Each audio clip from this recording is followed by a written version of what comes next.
যে ঘটনা ঘটেছে আমরা দেখেছি সবাই, আমরা সবাই উদ্বেগে রয়েছি এবং চিন্তায় রয়েছি। রাজ্যের মুখ্যমন্ত্রী এ নিয়ে গতকাল বিস্তারিত বলেছেন আপনাদেরকে। আমরা সবসময় শান্তির পক্ষে। আমরা চাই নেপালের পরিস্থিতি যত দ্রুত সম্ভব স্বাভাবিক হোক।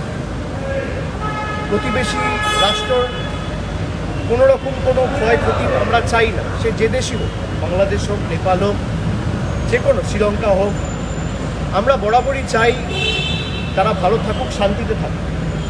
কিন্তু যেহেতু এটা ইউনিয়ন গভর্নমেন্টের বিষয় এবং বিদেশ মন্ত্রকের বিষয়, আমাদের নেত্রীকালকে বলেছেন এবং রাজ্যের মুখ্যমন্ত্রী মমতা বন্দ্যোপাধ্যায় কাল বিস্তারিত বলেছেন যে কেন্দ্র সরকার যে অবস্থান নেবে বা কেন্দ্র সরকার যেভাবে দেশের স্বার্থে যে সিদ্ধান্ত নেবে, দলগতভাবে আমরা কেন্দ্র সরকারকে এই বিষয়ে সমর্থন করি। এবং পেহেলগামের সময়ও আমরা স্পষ্টত বলেছি যে দেশের সীমান্ত বা দেশের সুরক্ষা বা দেশের সভিরেনিটির পক্ষে কেন্দ্র সরকার যে ভূমিকা পালন করবে বা সিদ্ধান্ত নেবে দলগতভাবে, এবং রাজ্য সরকারের তরফ থেকেও মুখ্যমন্ত্রী বলেছেন যে আমরা তাদের যে কোনো সিদ্ধান্ত সমর্থন করবো, এখানে কোনো ডিফারেন্সের জায়গা নেই।